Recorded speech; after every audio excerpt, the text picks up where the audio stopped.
للہ وکفى والصلاة والسلام على سید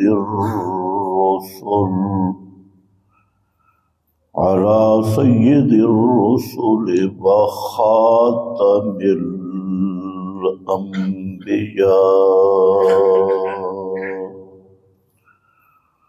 اما بعد فاعوذ باللہ من الشیطان الرجیم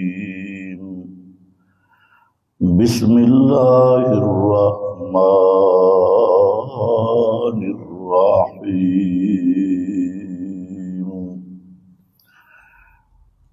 ان الظن لا یغنی من الحق شیئا سبحان ربک رب العزت عما یصفون وسلام علی المرسلین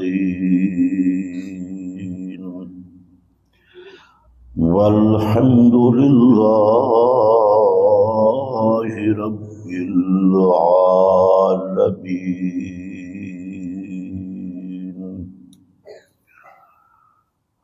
انتہائی قابل قدر بزرگوں اور بھائیوں، گزشتہ بیان میں آپ حضرات کے سامنے دو چیزیں میں نے ذکر کی تھی۔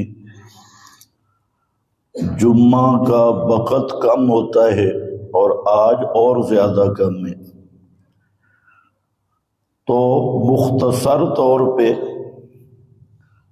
پہلا جو بنیادی نکتہ تھا وہ ایمان کی بنیاد ہے، اور وہ یہ ہے کہ قرآن کریم کو ساری کتب پر حاکم ماننا، میزان ماننا، اور قرآن مقدس کو قول فصل ماننا۔ جب تک یہ عقیدہ نہیں کہ دنیا میں جتنی کتابیں ہیں ساری کتابوں پر حاکم کتاب قرآن ہے، جج اور فیصل قرآن ہے۔ جب تک یہ عقیدہ نہیں، ہزارہا ایمان کے دعوے کرے، وہ مسلمان نہیں ہو سکتا۔ یہ ایک بنیادی سی اور سادہ سی بات ہے۔ اب اس بات کو پہچانا بڑا مشکل ہے، ہضم نہیں ہوتی، کیونکہ اگر اس بات کو مان لیا جائے تو سارے باطل فرقوں کی بنیادیں ہل جاتی ہیں، اور ہر باطل، ہر جھوٹا، ہر کذاب فرقہ اس کی جڑ کٹ جاتی ہے۔ اور وہ صرف یہ نکتہ ہے کہ ساری کتابیں نیچے ہیں اور قرآن سب سے اونچی کتاب ہے۔ ساری کتابیں مخلوق کی لکھی ہوئی ہیں، اور اس میں انسانی کاوش، انسانی اجتہاد، انسانی سوچ کار فرما ہے، لیکن قرآن مقدس وہ کتاب ہے جو کلام اللہ ہے۔ مخلوق کی کتابوں میں بھول بھی ہو سکتی ہے، راوی بھی بھول سکتے ہیں، مصنف بھی بھول سکتے ہیں، انسانی کاوش میں غلطی بھی لگ سکتی ہے، لیکن قرآن وہ کتاب ہے کہ جس کا کلام ہے، اس کی شان ہے لا یضل ربی ولا ینسا۔ وہ کبھی بھولا بھی نہیں اور کبھی خطا بھی نہیں کی، کبھی تھڑکا بھی نہیں، کبھی بھولا بھی نہیں۔ تو یہ عام سادہ سی گفتگو ہے اور اس گفتگو پہلے بھی ہوتی رہی، اب بھی ہوتی رہے گی، اور انشاءاللہ جب تک زندگی ہے یہی نقطہ بیان ہوتا رہے گا کہ قرآن جیسی کوئی کتاب نہیں ہے۔ جہاں آپ اندازہ کریں یہ قرآن میرے نبی کا معجزہ ہے۔ حضرت موسیٰ کو اللہ نے معجزہ دیا تھا، اور وہ معجزہ کیا تھا؟ 12,000 یا اس سے زائد یا کم جادوگر آئے، انہوں نے ڈنڈے ڈالے، رسیاں ڈالی، نعرے لگائے، شور کیا کہ ہم نے موسیٰ کو شکست دے دی، اور سارے اجتماع میں سارے جمع ہو گئے تو حضرت موسیٰ علیہ السلام خود بھی تھوڑے سے پریشان ہوئے کہ پورا میدان لاٹھیوں سے بھر گیا، پورا میدان سانپوں سے بھر گیا، اور مقابل صرف 2 بندے کھڑے تھے، ایک حضرت موسیٰ تھے اور دوسرے حضرت ہارون۔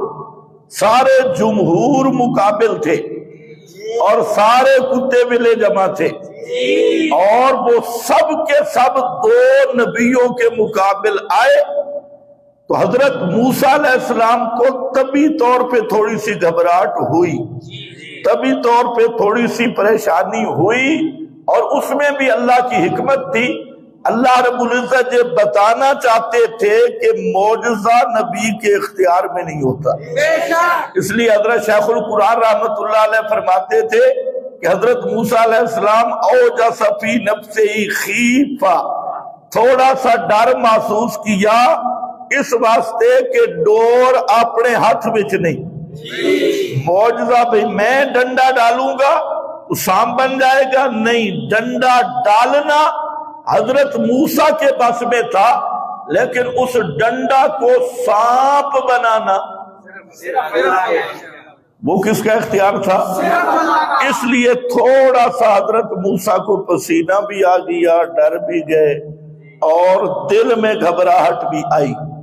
لیکن جب مشرکوں نے سارے نعرے شارے مار لیے، آوازیں شبازیں کس لی، تو اللہ نے فرمایا لا تخف، ڈر نہیں میرا پیغمبر، انک انت الاعلی، اس لیے کہ غالب تو آئے گا، تیرے اوپر میری رحمت کا ہاتھ ہے۔ مشرک بیچارے سارے آگے میں نے خالی جگہ چھوڑ دی ہے، سارے کے بعد جو مرضی محذوف نکال لو، تو اس لیے فرمایا کہ ذرا ڈنڈا ڈال تو صحیح، القِ ما فی یمینک، ڈال ذرا ڈنڈا۔ حضرت موسیٰ نے ڈنڈا ڈالا، ابھی ڈنڈا زمین پہ نہیں گیا تھا، اذا ہوبا، اذا ہوبا، اذا، یہ اذا یہ بتا ابھی وہ زمین پہ گرا، پہنچا نہیں تھا، تلقف، سانس لیا، دانت بھی نہیں لگائے، سب کو سالم نکل گیا۔ اور بعض مفسرین نے لکھا کہ فرعون کی طرف دیکھا تو فرعون کی پینٹ بھی گیلی ہو گئی، اس کی پینٹ بھی خراب ہو گئی۔ تو یہ ہے حضرت موسیٰ کا معجزہ، اور یہ ہے محمد مصطفیٰ کا معجزہ، یہ قرآن مقدس، یہ میرے نبی کا معجزہ ہے۔ اس کے مقابل ساری دنیا کے غیر ثابت النسب ہوں، یا ساری دنیا کے حرام خور ملا ہوں، حرام خور پیر ہوں، حرام خور اور غدار منافق شیاطین ہوں، اس قرآن مقدس کے جو مقابل آئے گا وہ تو حضرت موسیٰ کا ڈنڈا تھا اور حضرت موسیٰ کا معجزہ تھا۔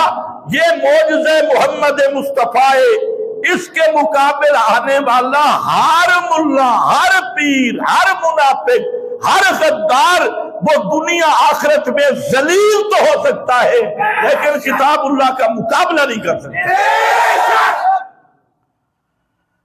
بک بک کریں گے اور آئیں بائیں شائیں کریں گے، لیکن مسئلہ یہی ہے کہ قرآن ساری کتابوں پہ کون سی کتاب ہے؟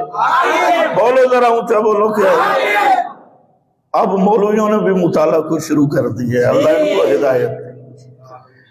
حاکم کتاب، قول فاصل، میزان،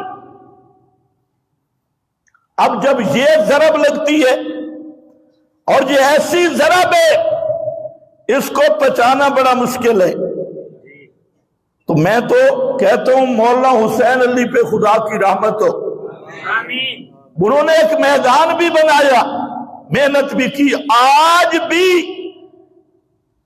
جو غدار قسم کے لوگ ہیں وہ اس جملے کو نہیں پہنچا سکتے، اور بعض وہ ہیں جو توحید و سنت کا نام لے کر، قرآن کا نام لے کر بھی اس جملے کو ہضم نہیں کر سکتے، کیونکہ اندر جراثیم بواسیر کچھ اور ہے اور اوپر بورڈ کچھ اور ہے۔ لیکن یاد رکھو ہمارے ایمان کی بنیاد ہے سارا جہان کٹ جائے، سارا جہان دفع ہو جائے، سارا جہان مقابلے آئے، جب تک ہماری جان میں جان ہے ہمارا یہی نعرہ رہے گا کہ اللہ کی کتاب ساری کتابوں پہ حاکم اور میزان اور کسوٹی ہے۔ جو کتاب قرآن مقدس سے ٹکرائے گی اور جو کوئی قول مشائخ، قول اکابر، کوئی تاریخ، کوئی روایت جب قرآن کی تکذیب کرے گی تو اس روایت کی تو تکذیب کی جائے گی اور قرآن پہ ایمان ہوگا۔ ذالک الکتاب لا ریب فیہ، اس کتاب میں کوئی شک نہیں ہے۔ سارے مولوی، سارے پیر سر نیچے ٹانگیں اوپر کر کے کھڑے ہو جائے، مسئلہ یہی ہے۔ اور اگر یہ مسئلہ نہیں نا تو پھر ایمان نہیں ہے، پھر قرآن کی عظمت، پھر قرآن پڑھنے پڑھانے کا مطلب کیا، درس و تدریس کا مطلب کیا؟ اگر قرآن کی عظمت پہ عقیدہ ہی نہیں، اگر قرآن مقدس کی شان پہ عقیدہ ہی نہیں، ادھر قرآن پیش کرو، میرے مشائخ جو کہتی ہے، میرے اکابر جو کہتی ہے، میرا فلانا جو کہتا ہے، اگر یوں ہی قرآن سے کھیل کرنا ہے پھر تم سے ابو جہل بہتر تھا، اس نے انکار کیا تو کسی چج کا انکار کیا تھا، تم تو منافق بن کے بیٹھے ہو، تو اس لیے پھر ابو جہل کی طرح صاف انکار کرو۔ یہ کون سا قرآن پہ ایمان ہے کہ کبھی قرآن بزرگوں کے تابع، کبھی قرآن شیعہ، خارجی، رافضی، ناسبی اور ان رابیوں کے تابع قرآن کو کر دیا، کبھی کتابوں کے تابع قرآن کو کر دیا، تو پھر قرآن کی شان کیا ہے، قرآن مقدس کی پھر عظمت کیا ہے؟ یہ مسئلہ ہے۔ یہ تو گدھا ریڑی والا بھی سمجھ سکتا ہے کہ اللہ کی کلام جیسا کسی کا کلام نہیں ہو سکتا، اور یہ شیخ الحدیث کو نہیں سمجھ آ رہا، یہ مولوی کو سمجھ نہیں آ رہا۔ اتنی میں نے بات کی اور پورے ملک میں ٹا ٹا شروع ہو گئی اور بابا شروع ہو گئی، تم مر جاؤ، موتو بغیظکم انہ لقول فاصل، المیزان، اور یہ ہے مہیمنن علیہ قیمن، یہ قرآن مقدس کی شان ہے۔ سارے تم نے جہنم جانا ہے، ایک ہی ریڑی پہ سوار ہو کے سارے چلے جاؤ، کوئی پرواہ نہیں۔ اب دوسری بات میں نے کی تھی کہ پیغمبر کریم کا فرمان حجت ہے، جو نبی کریم علیہ السلام کی حدیث ہے یہ حجت ہے، اور یہ شریعت کا ماخذ بھی ہے، شریعت کا مصدر بھی ہے، قرآن مقدس کی تبیین بھی ہے، اور یہی تشریع ہے، اور جو تشریع ہے وہی تشریع ہے، دونوں ایک ہی چیزیں۔ اس پر میں نے گفتگو تھی منصب نبوت پہ۔ اب جتنے اہل باطل ہیں اور کذاب شتام قسم کے لوگ، جب قرآن کی عظمت بیان ہو اور جھوٹی مکذوبہ روایات پہ رد ہو، جن روایات میں صحابہ پہ جرح موجود ہے، جن روایات میں پیغمبر کریم کے منصب پر اعتراضات موجود ہیں، اصول دین جن سے مجروح ہوتا ہے، جب ان روایتوں پہ رد کیا جائے تو شیطانی ٹولہ کیا کہتا ہے؟ ابلیس کی پارٹی اے حدیث کے منکر ہیں جی، اے حدیث کے منکر ہیں۔ حالانکہ میں نے ایک اصولی بات بتائی، عوام تو مولوی بھی اصول نہیں جانتے، عوام کیا جانے؟ میں نے ایک اصولی بات کی کہ حدیث رسول صلی اللہ علیہ وسلم ہمارے لیے اسی طرح حجت ہے جیسے قرآن حجت ہے، دلیل ہے، کیونکہ حدیث رسول کی حجیت قرآن نے ثابت کی ہے۔ کس نے ثابت کی ہے؟ قرآن نے ثابت کی۔ اس میں بات نہیں ہے، بات یہ ہے کہ صحیح حدیث ہوتی کون سی ہے، صحیح حدیث کیا ہے اور ضعیف حدیث کیا ہے۔ تو میں نے ایک تو آپ کو بتا دیا، نبی کی بات کو ضعیف نہیں کہتے، ضعیف یا صحیح یا موضوع یا من گھڑت کا تعلق ہوتا ہے کہ ہم تک جو حدیث پہنچی ہے جن سندوں کے ساتھ راوی ہے درمیان میں، ان راویوں سے ہم تک بات پہنچی ہے، تو یہ تثبت ہوتا ہے، یہ پتہ لگانا ہوتا ہے کہ یہ بات نبی کریم علیہ السلام نے کی ہے یا نہیں کی۔ اگر راویوں میں گڑبڑ آ جائے یا متن میں گڑبڑ آ جائے تو پھر کہا جاتا ہے کہ یہ بات راویوں نے بیان تو کی ہے لیکن نبی کریم صلی اللہ علیہ وسلم سے ثابت نہیں۔ اس بات پہ گفتگو ہوتی ہے۔ عوام پبلک کو یہاں پر بھی دھوکہ دیا جاتا ہے، دیکھو جی یہ نبی کی بات کو ضعیف کہتی۔ یہ ایک مولوی صاحب کہہ رہا تھا یہ تو حدیث تو ہے نا، ضعیف بھی صحیح تب کیا ہے تو حدیث، یعنی لوگوں کو جو دھوکہ دیتے ہیں۔ تو پھر میں کہہ رہا ہوں، اور اس مسئلہ کو یاد کرو، لوگوں تک پہنچاؤ کہ حدیث ضعیف کا کیا معنی ہوتا ہے، موضوع من گھڑت کا کیا معنی ہوتا ہے، کہ یہ بات پیغمبر کریم سے ثابت ہے یا نہیں۔ اس بات کی تحقیق کرنا، تو یاد رکھو دونوں پہلو ہیں، جو حدیث قطعی طریقے سے اور یقینی طریقے سے میرے نبی سے ثابت شدہ ہے، اس کا انکار کرنے والا کافر ہے، اور جو موضوع اور ضعیف روایتیں ہیں ان کو پیغمبر کے ذمہ لگانے والا آمدن جان بوجھ کر وہ بھی کم از کم مرتد ہے۔ دونوں پہلو ذہن میں رکھیں۔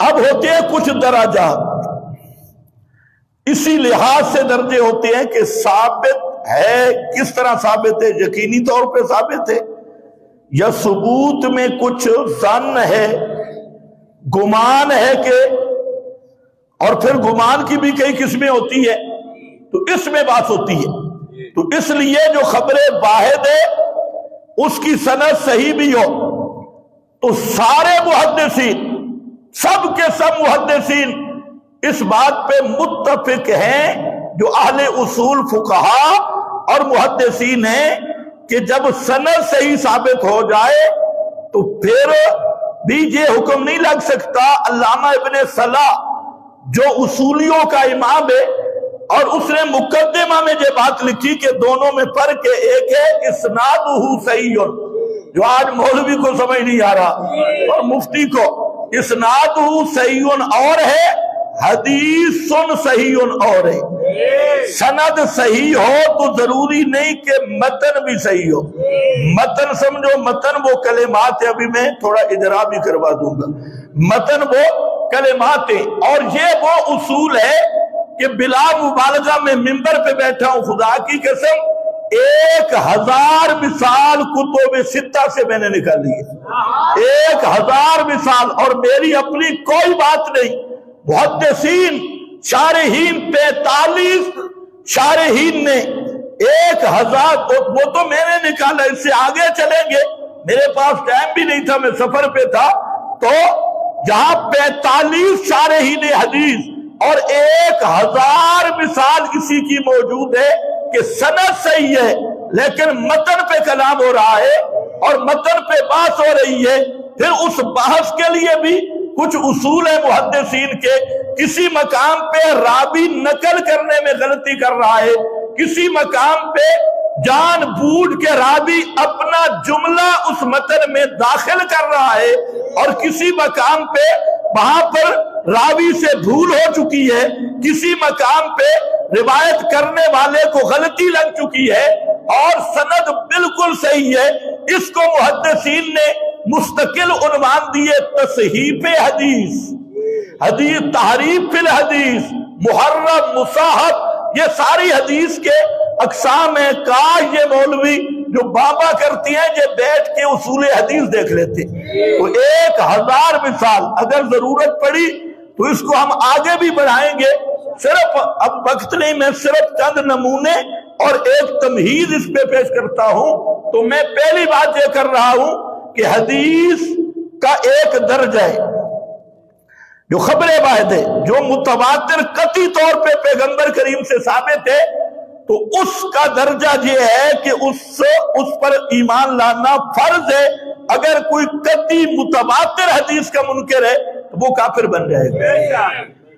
اور جو اخبار احاد ہے، خبر واحد ہے، تواتر تک نہیں پہنچی، تو اس کا درجہ پھر قطعیت والا نہیں، ظن والا ہے، اور اس کا منکر کافر بھی نہیں ہوگا، اور اس سے فرضیت بھی ثابت نہیں ہوگی، اور اس سے قرآن پاک کا ناسخ یا تخصیص بھی امام ابو حنیفہ رحمت اللہ علیہ کے نزدیک نہیں ہوگی۔ اور اس کی سینکڑوں مثالیں، مثال طور پہ ایک مسئلہ چلتا ہے کہ امام اور منفرد اکیلا نمازی، اس کے لیے سورہ فاتحہ پڑھنا فرض ہے یا نہیں؟ ایک تو مقتدی ہے، مقتدی کا مسئلہ جدا ہے۔ امام اور کلا نمازی منفرد، اس کے لیے سورہ فاتحہ پڑھنا فرض ہے یا نہیں؟ تو بہت سارے حضرات نے کہا جی فرض ہے، کیونکہ حدیث میں لا صلاۃ لمن لم یقرأ بفاتحۃ الکتاب۔ ہمارے امام ابو حنیفہ رحمت اللہ علیہ، یہ تھوڑی سی پھکی میں حنفیوں کو دے رہا ہوں جو اپنے آپ کو حنفی بھی کہتی ہیں اور پھر بھی اصول حدیث سے جاہل ہے، تو امام ابو حنیفہ رحمت اللہ علیہ فرماتی ہے بھائی نہیں، قرآن میں آئے فَقْرَؤُوا مَا تَيَسَّرَ مِنَ الْقُرْآنِ، اور یہ ما تیسر یہ سب صورتوں کو شامل ہے۔ تو قرآن پاک کا ما تیسر عام ہے، حدیث اگرچہ بخاری میں موجود ہے، مسلم میں موجود ہے، لیکن وہ خبر واحد ہے، اور جب خبر واحد ہے تو وہ قطعی نہیں، اور قرآن قطعی ہے، اس لیے منفرد اور امام کے لیے فاتحہ پڑھنا فرض نہیں۔ البتہ ہم حدیث پہ بھی عمل کریں گے، قرآن پہ بھی عمل کریں گے، فرق درجے کا ہے۔ قرآن سے قطعیت طور پہ مطلق قرات فرض ثابت ہو رہی ہے، اور حدیث کو اپنے درجے میں رکھیں گے۔ امام اور منفرد کے لیے، اکیلے نمازی کے لیے سورہ فاتحہ پڑھنا واجب ہے، فرض نہیں۔ اب کیوں فرق کیا امام نے؟ امام منکر حدیث ہے، یہ وکٹورین نسل کی بات مانو گے؟ جو ملکہ وکٹوریا کے دور کی پیداوار ہے ان کی بات مان کے امام اعظم امام ابو حنیفہ کو تم بھی کہو گے منکر حدیث؟ پھر مسئلہ پیش آیا کہ وضو میں نیت کرنا فرض ہے یا نہیں، وضو کے شروع میں بسم اللہ پڑھنا فرض ہے یا نہیں، وضو کے اندر ترتیب اعضاء، ترتیب جو آپ کرتے ہیں یہ فرض ہے یا نہیں؟ یہ مسئلہ شروع ہوا، وضو میں لگاتار وضو کرنا یہ فرض ہے یا نہیں؟ تو امام اعظم امام ابو حنیفہ احناف نے کہا یہ فرض نہیں، اگرچہ نیت پہ بھی حدیث موجود ہے، خبر واحد ہے، بسم اللہ پہ حدیث ہے، خبر واحد ہے، ترتیب سے وضو آپ نے کیا ہے، حدیثیں موجود ہیں۔ تو امام اعظم امام ابو حنیفہ رحمت اللہ علیہ فرماتے ہیں وہ اخبار احاد ہیں، ان کو اپنا درجہ دیں گے۔ اس لیے قرآن پاک نے جو وضو کا طریقہ بتایا فَغْسِلُوا وُجُوهَكُمْ مطلق ہے، یا نیت کی قید بھی نہیں، بسم اللہ کی قید بھی نہیں، ترتیب کی قید بھی نہیں۔ اس لیے یہ جو قرآن نے بیان کیا فرض صرف وہی ہوں گے، بسم اللہ پڑھنی بھی سنت ہوگی اور نیت کرنی بھی سنت ہوگی، یہ ساری سنتیں کریں گے ہم وضو اسی ترتیب سے، لیکن قرآن قطعی کا درجہ اپنا ہے، حدیث خبر واحد کا درجہ اپنا ہے، حدیث کی وجہ سے قرآن پر زیادتی نہیں کریں گے۔ یہ کس کا مذہب ہے؟ مذہب بولو، مذہب ہے امام ابو حنیفہ۔ اور میں حنفیوں سے بات کر رہا ہوں کہ اپنے آپ کو کس منہ سے حنفی کہتے ہو؟ شرم نہیں آتی کہ حنفی کہلوا کے پھر بک بک کرتی ہو اور اس کا نام انکار حدیث رکھتی ہو؟ پھر اور یہ ہمارے بچے بھی جانتے ہیں۔ پھر ایک مسئلہ آگے چل گیا کہ جو تعدیل ارکان ہے، تعدیل ارکان، رکوع، سجدہ اور پھر قوما، جلسہ، اس کی حیثیت کیا ہے؟ یہ فرض ہے یا واجب ہے؟ تو حدیث موجود ہے بخاری شریف میں، اور اس میں ایک آدمی نے نماز پڑھی، نبی کریم علیہ السلام نے فرمایا صلی فإنک لم تصلی، تو نے نماز نہیں پڑھی، دوبارہ پڑھ۔ اس نے پھر پڑھی، آپ نے فرمایا صلی فإنک لم تصلی، پھر نماز پڑھ، اس نے دوبارہ پڑھی، سہبارہ پڑھی۔ پھر وہ سادہ آدمی تھا، اس نے کہا اللہ کے محبوب مجھے بتاؤ کیسے نماز پڑھوں؟ پھر آپ نے نماز کا طریقہ بتایا کہ یوں رکوع کر، پھر رکوع سے سیدھا کھڑا ہو، پھر سجدے میں جا، سجدہ کر کے پھر بیٹھ اور پھر سجدہ کر۔ یہ تعدیل ارکان کا آپ نے وہاں تعلیم دی۔ اب اس کی حیثیت کیا ہے؟ یہ فرض ہے یا نہیں؟ تو امام اعظم امام ابو حنیفہ رحمۃ اللہ علیہ وہ فرماتے ہیں قرآن میں برکہ آیا، بسجد آیا، رکوع کا بھی خاص معنی ہے، سجدہ کا بھی خاص معنی ہے۔ رکوع کا معنی جھکنا ہے، سجدہ کا معنی زمین پہ ماتھا رکھنا ہے۔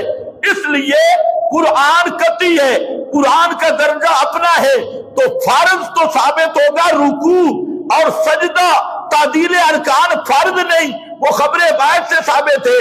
اس لیے تعدیل ارکان وہ کیا بنے گی؟ تعدیل ارکان کو ہم اسے واجب کہیں گے۔ واجب کا درجہ فرض سے نیچے ہے کیونکہ وہ خبر باعث ہے، اور خبر باعث سے فرضیت کا ثبوت نہیں ہوگا۔ یہ احناف امام اعظم امام ابو حنیفہ رحمۃ اللہ علیہ اور اس طرح کی بے شمار مسائل موجود ہے۔ اللہ جانے یہ مولوی مدرسوں میں پڑھتے ہیں یا ایرانی سرکس میں جا کے وہاں تعلیم حاصل کرتے ہیں، جنہیں نہ اصول فقہ کا پتہ ہے نہ حدیث کا پتہ ہے۔ اب تھوڑی سی پھکی میں دینے لگا ہوں وکٹورین کو، کیونکہ اس مسئلہ میں ہر باطل ہمارے خلاف ہے، ہر منافق اور ہر باطل، ہر غدار، کیونکہ اندر جراثیم وکٹورین ہے، اور کسی میں کراچی کے، کسی کے وکٹورین۔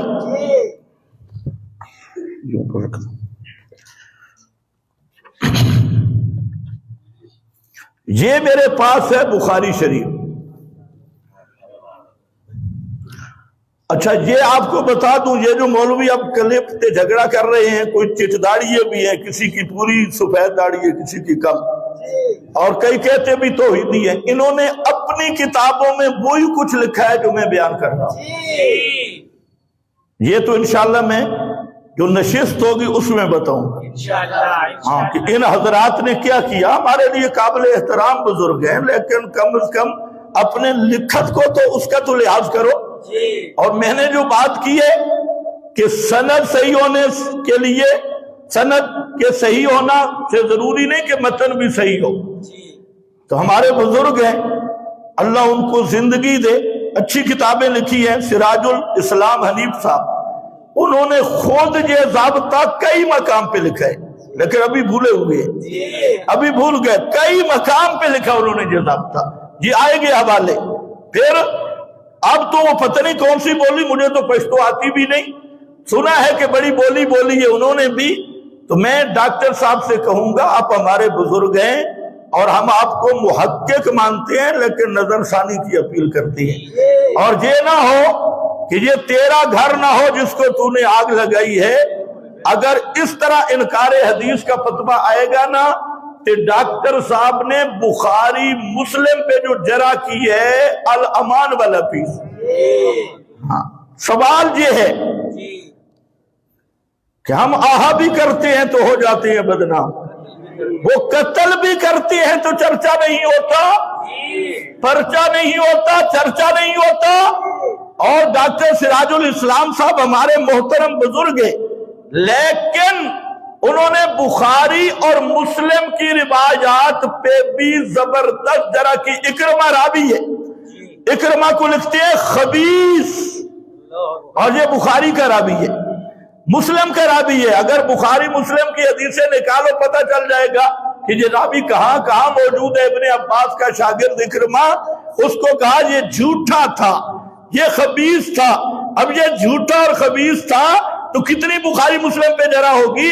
ہم اس طرح کی جرح کے قائل نہیں ہیں۔ بخاری شریف، مسلم شریف، اللہ امام بخاری پہ بھی رحمت کرے، امام مسلم پہ بھی، انہوں نے پورے اخلاص اور محنت کے ساتھ ہمیں یہ گلدستہ دیا ہے۔ ہاں یہ ہے کہ وہ معصوم بھی نہیں تھے اور ان کی کتابیں لاریب بھی نہیں۔ لاریب کتاب صرف کتاب اللہ ہے، صرف قرآن ہے۔ اسی طرح اور بھی بہت ساری روایت ان پہ بات وہ انشاءاللہ علمی مقام پہ آئے گا، وقت نہیں۔ میں صرف یہ آپ کے سامنے بخاری شریف سے ایک چیز پیش کرنا چاہتا ہوں، اور علماء کرام جو ہیں ان سے میری گزارش ہے کہ ٹھنڈا دل سے سوچے۔ اصل تو یہ کل میں نے کرنا تھا لیکن میں سفر پہ چلا گیا۔ اب یہ میرے پاس ہے بخاری شریف کی حدیث نمبر 5667 اور 5668، یہ دو حدیثیں۔ یہ اور بھی کئی مقام پہ جہاں میں آسانی کے لیے دو نمبر بتا رہا ہوں۔ معروف واقعہ ہے کہ نبی کریم صلی اللہ علیہ وسلم حضرت زینب کے پاس جاتے، وہاں ان کے پاس شہد آئی ہوئی تھی، شہد، تو آپ وہاں شہد تناول فرماتے، تو کچھ دیر ہو گئی تو حضرت عائشہ صدیقہ اور حضرت حفصہ کے دل میں بات آئی کہ پیغمبر کریم زیادہ دیر ہمارے پاس ٹھہرتے تو ہم دین کا زیادہ فائدہ حاصل کرتی، آپ کی زیارت سے زیادہ مشرف ہوتی۔ تو یہ ان کی ایک محبت تھی، تو اس محبت کی بنا پہ حضرت عائشہ اور حضرت حفصہ نے فرمایا، ایک مشورہ کیا کہ پیغمبر کریم جب آئیں تو ان سے یہ عرض کرنی ہے کہ آپ کے منہ سے مغافیر ایک گوند ہوتی ہے جو بعض درختوں کے پتوں پہ ہے اور مکھیاں کھاتی ہیں، وہ بو آتی ہے، اور ممکن ہے بو آتی بھی تھی تو یہ آگاہ کرنا تھا، بو آتی ہے۔ اب یہ واقعہ بخاری کی 67 نمبر حدیث 5000 جو میں نے ابھی بتایا، اس میں یہ واقعہ لکھا ہے کہ حضرت حفصہ اور حضرت عائشہ نے مشورہ کیا، دو نے، اور شہد کس کے پاس تھا؟ حضرت زینب کے پاس۔ شہد کس کے پاس تھا؟ حضرت زینب کے پاس۔ اب اس کی سند صحیح ہے، متن صحیح ہے۔ اب اگلی حدیث جو ہے 5768، اس میں یہ آ رہا ہے کہ شہد حضرت حفصہ کے پاس تھا، اور یہ جو مشورہ کیا تھا یہ حضرت عائشہ اور حضرت سودا نے مشورہ کیا تھا۔ حضرت عائشہ نے اور حضرت سودا نے مشورہ کیا، اور شہد کس کے پاس تھا؟ حضرت حفصہ۔ اور پھر تینوں نے مل کر کہا، تینوں نے مل کر یہ بات کی۔ اب یہ لمبی حدیث ہے، دیکھ لینا۔ اب اس حدیث پہ بڑے بڑے ائمہ محدثین نے کلام کیا، سند صحیح ہے، لیکن متن جو آیا کہ قرآن پاک میں 2 بیویوں کے کہنے کا ذکر ہے، اس حدیث میں 3 کے کہنے کا ذکر ہے۔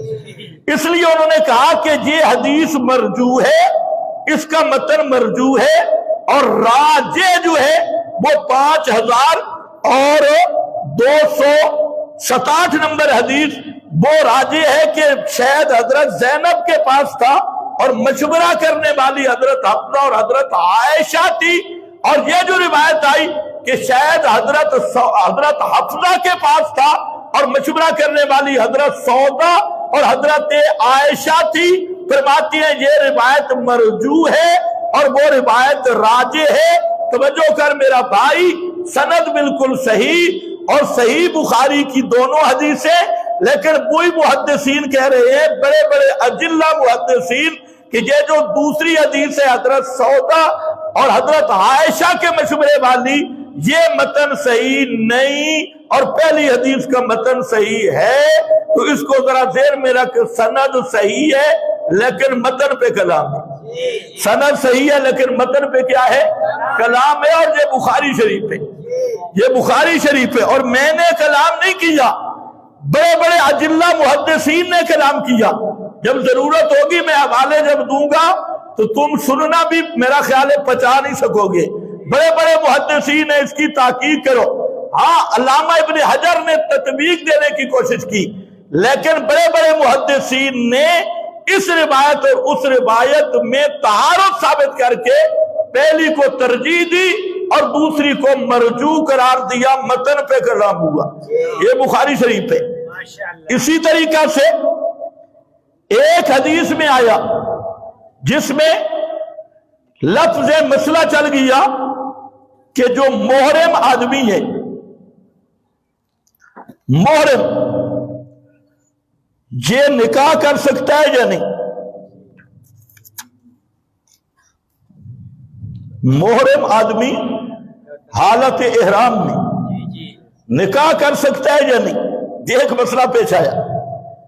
اب یہاں حدیث آ رہی ہے، حضرت میمونہ کا واقعہ ہے کتب حدیث میں کہ نبی کریم علیہ السلام نے حضرت میمونہ سے نکاح کیا۔ اب وہ نکاح کیسے ہوا؟ فرماتے ہیں حضرت میمونہ سے جب آپ نے نکاح کیا، بخاری شریف کی حدیث اور مسلم شریف کی حدیث متفق علیہ حدیث، وہ کہہ رہی ہے تزوج رسول اللہ صلی اللہ علیہ وسلم میمونہ کا وہو محرم، آپ نے حضرت میمونہ سے نکاح کیا اس حال میں کہ آپ حالت احرام میں تھے، حالت احرام میں تھے۔ اب ایک حدیث جو ہے یہ بخاری میں بھی موجود ہے، آپ حالت احرام میں تھے، آپ نے اس حالت میں نکاح کیا، اور کتاب الحج بخاری وہاں پر بھی یہ حدیث بالکل صحیح سند کے ساتھ موجود ہے۔ اب مسئلہ یہ ہے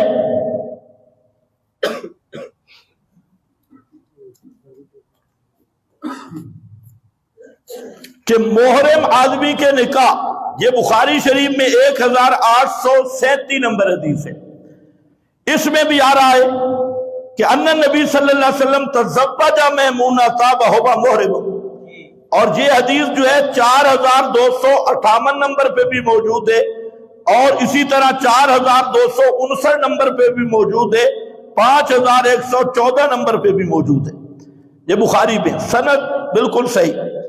اب اس کے مقابل مسلم میں بھی موجود ہے، اور 1410 نمبر پہ تزوج میمونہ وہو محرم، آپ حالت احرام میں تھے، اور آگے حدیث آ رہی ہے 1411، یہ 10 ہے، اور یہ مسلم شریف کی صحیح و سند حدیث ہے، اور فرماتے ہیں کہ حدثتنی میمونہ، میمونہ نے خود بیان کیا کہ ان رسول اللہ صلی اللہ علیہ وسلم تزوجہا وہو حلال، آپ نے نکاح کیا اور آپ محرم نہیں تھے، آپ حلال تھے، آپ محرم نہیں تھے۔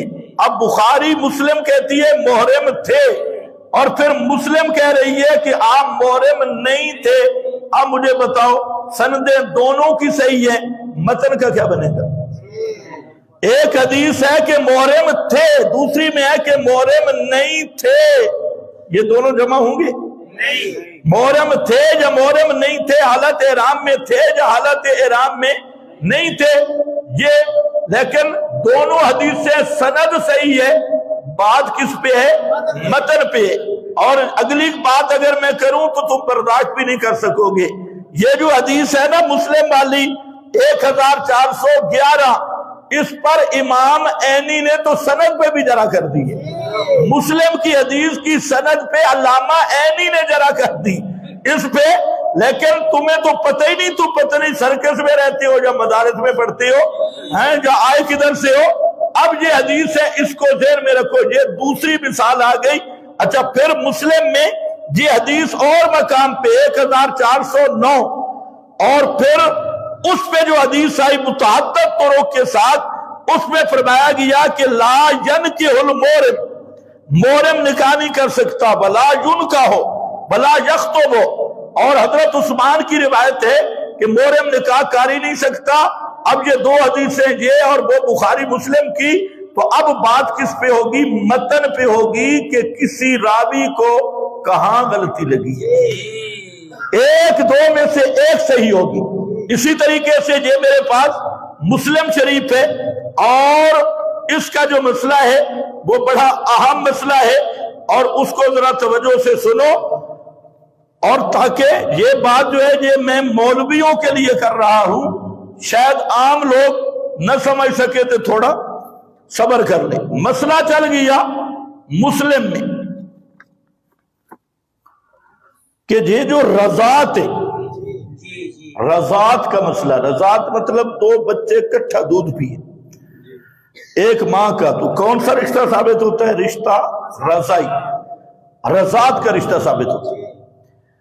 اب وہ مقدار کتنی ہو، دودھ کتنا پیے تو رضائی رشتہ ثابت ہوگا۔ اے ذرا غور سے سننا، وقت اوپر تو نہیں ہوگی، کیا ٹائم ہوا ہے؟ اچھا چلو 4-5 منٹ دیکھو، یہ آخری بات کر رہا ہوں، اب ذرا سن لو۔ میں نے 15 مثالیں جہاں لائی ہیں لیکن ٹائم نہیں، تو خیر اب اس مسئلے کو سمجھو، مقدار کتنی ہو، کتنا دودھ پیے تو رضا ثابت ہوگی۔ اس میں حضرت علی المرتضیٰ گنتے ہو، حضرت علی المرتضیٰ 1، حضرت عبداللہ ابن مسعود 2، حضرت عبداللہ ابن عمر 3، حضرت عبداللہ ابن عباس 4، یہ 4 صحابہ ہیں۔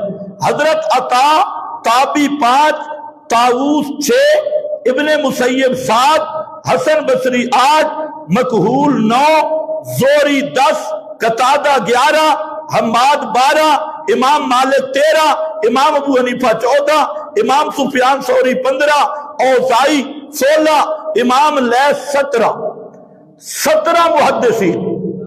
یہ 17 محدثین کہتے ہیں کہ اگر ایک قطرہ بھی دودھ کا پیا تو رضا ثابت ہو جائے گی، تھوڑا پیے تب بھی، زیادہ پیے تب بھی۔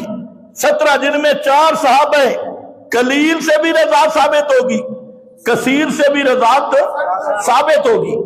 یہ حضرات فرماتی ہیں، جبکہ یہاں میرے پاس حدیث ہے بخاری شریف کی، مسلم کی بھی ہے، بخاری میں جہاں میرے سامنے مسلم ہے، مسلم میں یہ حدیثیں بار بار آ رہی ہیں کہ نبی کریم علیہ السلام نے فرمایا، 1450 نمبر ہے، لا تحرم المسۃ والمسۃان، یہ حدیث ہے، فرمایا کہ نبی کریم علیہ السلام نے کہ لا تحرم المسۃ والمسۃان، مسہ کہتی ہے بچہ جب پستان منہ میں ڈالتا ہے اور پھر سانس نکالنے کے لیے نکالتا ہے، اس کو املاجہ اور مسا کہتی ہے۔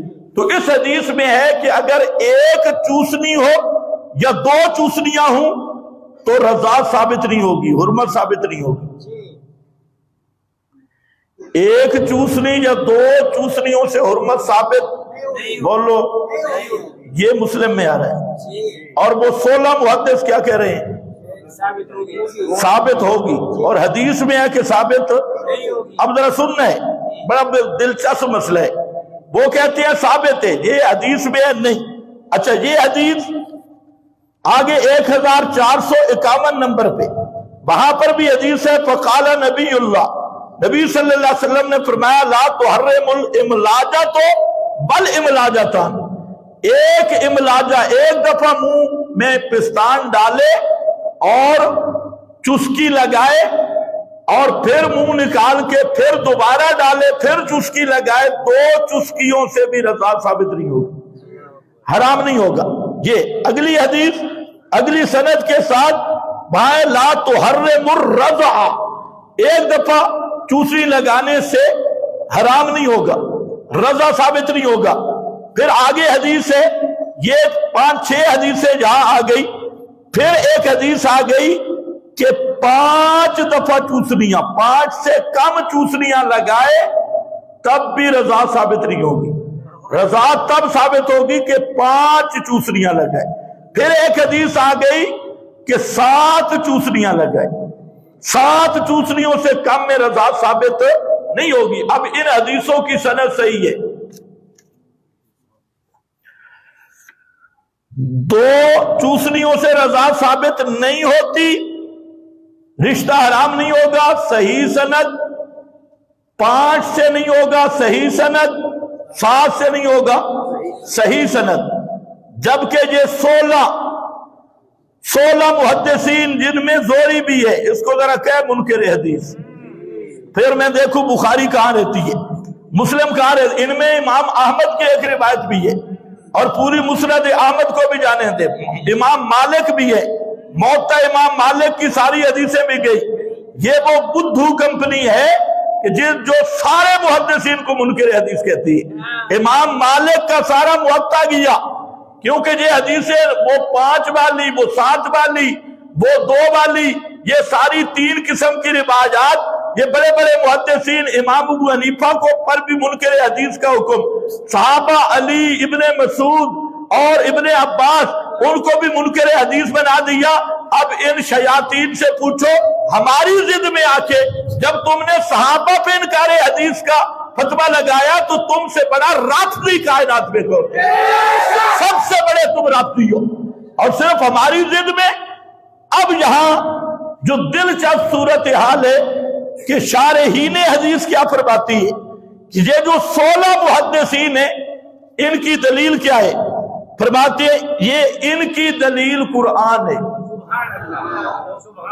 ان کی دلیل کیا ہے؟ قرآن۔ امام مالک، امام ابو حنیفہ کہتے ہیں قرآن میں امہاتکم اللاتی ارضانکم، امہاتکم اللاتی ارضانکم، یا قلیل کثیر کا قرآن نے فرق نہیں کیا، مطلق رکھا ہے، اور کوئی تھوڑا پیے املاجہ یا 2 املاجے، 1 چوسنی 2 چوسنیاں نہیں ہیں۔ اللاتی ارضانکم، تھوڑا دودھ پلائے تب بھی تمہاری ماں بن جائے گی، زیادہ دودھ پلائے تب بھی تمہاری ماں بن جائے گی۔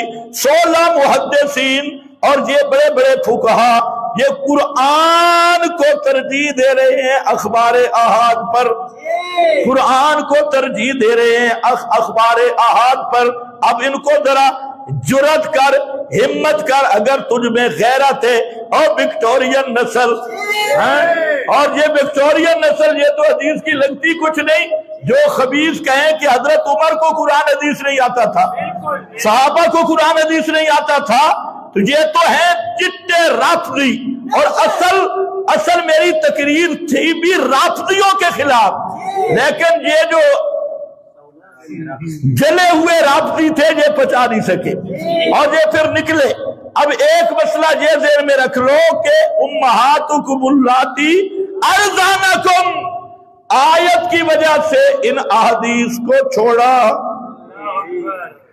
اور تعبیلیں کی، منسوخ ہو گئی، فلاں ہو گیا فلاں ہو گیا، لیکن دلیل اپنی کیا دی؟ قرآن۔ ہاں اگر لگا، میں نے ایسے ہی کہا 1000 مثال، اس سے بھی زیادہ بنے گی، اور ایک محدث بھی نہیں بچے گا، ایک محدث۔ اب امام زہری کو منکر حدیث کہنے والے، انہیں شرم نہیں آتی بخاری سے استدلال کرتے ہوئے؟ ہر 4تھے صفحے پہ امام زہری سے روایت آئی ہوئی ہے۔ اور امام مالک کو منکر حدیث کہنے والے، امام ابو حنیفہ کو منکر حدیث کہنے والے، ان سب محدثین پہ انکار حدیث کا الزام لگانے والے، وہ خبیث الفطرت، وہ جو پوری امت کو منکر حدیث بنایا۔ آپ اندازہ کریں یہ حدیث کی خدمت ہے یا منکرین حدیث کی تائید ہے؟ یہ تو منکرین حدیث کی تائید تم کر رہے ہو، یہ حدیث کی خدمت ہے۔ اور پھر جہاں جو اگلا مسئلہ ہے وہ بڑا کام گڑبڑ وکٹورین کے لیے، یہ مسلم ہے، موطا میں بھی ہے، ادھر آ رہا ہے کہ اگر بوڑھا داڑھی والا آدمی بھی دودھ پی لے تو رضا ثابت ہو جائے گی۔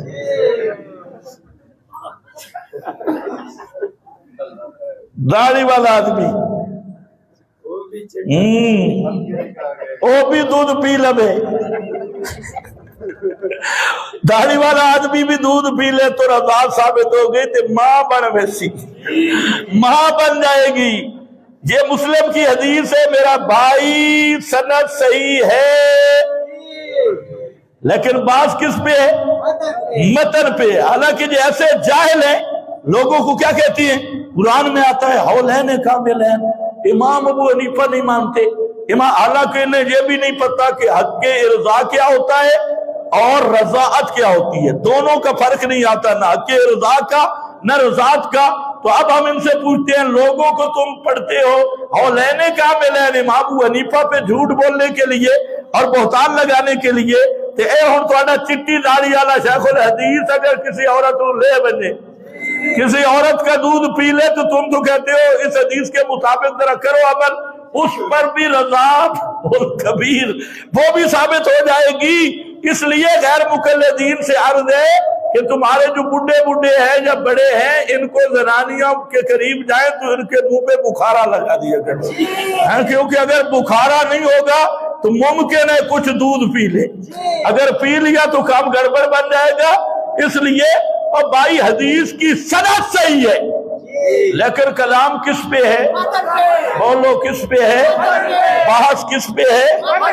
متن پہ بحث ہے۔ اچھا، اسی حدیث میں ایک تیسرا نقطہ بھی کرے، اور وہ نقطہ یہ ہے، اور اب ذرا غور سے سننا، اسی حدیث مسلم کی 1452 نمبر حدیث ہے، اس میں حضرت عائشہ فرماتی ہیں انہا قالت کانا فیما انزل من القرآن اشر رضاعات معلومات، قرآن پاک میں 10 چوسکیوں کا ذکر تھا، پھر 5 منسوخ ہو گئے، فتوفی رسول اللہ صلی اللہ علیہ وسلم وَهُنَّ فِي مَا يُقْرَأُ مِنَ الْقُرْآنِ، نبی کریم علیہ السلام وفات پا گئے اور قرآن میں 5 چوسنیوں کا ذکر پڑھا جاتا تھا۔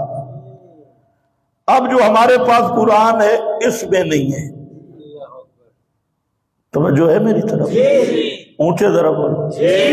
اور فی ما یقرأ من القرآن، حضرت عائشہ فرماتی ہیں کہ نبی کریم علیہ السلام جب وفات ہوئی تو وہ 5 رضاعات اور 5 چوسنیوں والی آیت قرآن میں موجود تھی، پڑھی جاتی تھی، یقرأ پڑھی جاتی تھی۔ اور اب جو ہمارے پاس قرآن موجود ہے اس میں یہ موجود نہیں ہے۔ اب حدیث کی سند مسلم میں ہے، اس کا متن کا کیا کریں گے؟ اور 2 صورتیں ہیں کہ یہ قرآن ناقص ہے یا کامل ہے، اونچے بولو۔ اچھا، اب ابن ماجہ میں جو حدیث آ گئی اس میں آیا کہ یہ جو آیت تھی یہ حضرت عثمان کی بکری کھا گئی، پتہ نہیں اور بھی کسی گواڑی دی بکری نہیں آئی، حضرت عثمان کی یہ بکری کھا گئی۔ او میرا بھائی، او وکٹورین بھائی، نیتن یاہو سے یا آج کل ٹرمپ آئے اس سے مسئلہ پوچھ، کیونکہ تمہارے فرقہ کی ایجاد ہی ٹرمپ جیسے نے کی ہے اور وکٹورین نے کی ہے، اس لیے مہربانی کر انہی سے مسئلہ پوچھ لے، اور خدا تم پہ راضی ہو اور اللہ تمہیں ہدایت دے۔ کس ضد میں تم پڑ گئے ہو اور جاہلوں کو لگا کے نعرے بازی شروع کر دی ہے؟ مسئلہ یہ ہے کہ قرآن مکمل ہے یا نہیں؟ بولو بولو۔ اب اس حدیث کی شرح میں کوئی ٹانٹو کرتا رہے، امام قرطبی اور بڑے بڑے حضرات نے جہاں ایک بات لکھی، فرماتے ان ذالک کان بالقرآن ولم یتواتر الینا فلیست بقرآن۔ امام قرطبی فرماتے ہیں، مالکی مذہب کے محدث اور فقیہ اور مفسر، کہ یہ جو روایت ہے یہ خبر واحد ہے اور قرآن متواتر ہے، اور خبر واحد سے قرآن ثابت ہو سکتا نہیں۔ آگے فرماتے ہیں فلا یصلح التمسک بہ کما ذکر فی الاصول، یہ حدیث قابل استدلال ہی نہیں، یہ روایت خبر واحد ہے، چند راویوں سے غلطی ہوئی، ان سے غلطی ہو سکتی ہے، ان کو عدم فہم بھی ہو سکتا ہے، اس لیے یہ خبر واحد ہے، قرآن قطعی کتاب ہے۔ سب نے، جہاں بھی میرے پاس کافی حوالے موجود ہیں جو شارحین حدیث نے کیا، تو انہوں نے کہا کہ یہ روایت اور ابن ماجہ کی روایت جو ہے ان کو تو وہاں اس بزرگ نے بھی، جس کو آج کل پھر شوق چڑھا ہوا ہے، اس نے بھی لکھا کہ وہ روایت صحیح نہیں، لیکن بزرگ کو یہ نہیں پتا تھا کہ وہ صرف ابن ماجہ میں نہیں ہے، وہ مسلم میں بھی کھڑی ہے، وہ مسلم میں بھی کھڑی ہے۔ تو اب اس حدیث کی سند صحیح ہو تو متن پہ جو ایمان رکھ کے کہے کہ قرآن ناقص ہے اور کچھ حصہ قرآن کا غائب ہو گیا، ایمان سے بتلاؤ، اسے مسلمان کہیں گے؟ تو پتہ کیا لگا کہ قرآن حاکم کتاب ہے۔ قرآن کیا ہے؟ قطعی ہے، سچ ہے، نرا سچ ہے۔ حدیث حجت ہے، پیغمبر کی حدیث حجت ہے، لیکن بحث اس میں ہے کہ یہ بات نبی کریم علیہ السلام کی ہے یا نہیں، تو وہ دونوں طرف سے تحقیق ہوگی، سند کی بھی ہوگی، متن کی بھی ہوگی۔ سند پہ بھی کلام ہوگا، متن کو متن کے بھی اصول محدثین نے لکھ دیے، فقہا نے۔ اب یہ سندیں صحیح ہیں لیکن متن پہ کلام ہو رہا ہے، اور اگر میں اس طرح چلوں تو 1000 مثال میرے ذہن میں موجود ہے اللہ کے فضل سے، اور کتب حدیث بخاری مسلم سے آئے، ستہ سے۔ اس لیے ان ملا سے گزارش ہے، آپ مجھے جی بھر کے گالیاں نکالیں، کوئی مسئلہ نہیں، لیکن خدا کے لیے امت کو گمراہ نہ کریں۔ جھوٹ اور یہودیوں والا پراپاگنڈا کی بجائے کتب حدیث کو دیکھیں، تھوڑی محنت کریں۔ اور میں اس مسئلے کو ایمان کی بنیاد سمجھتا ہوں کہ قرآن اگر حاکم کتاب نہیں نا، پھر نہ تمہارا دین سلامت ہے نہ ایمان سلامت ہے۔ آخر دعوانا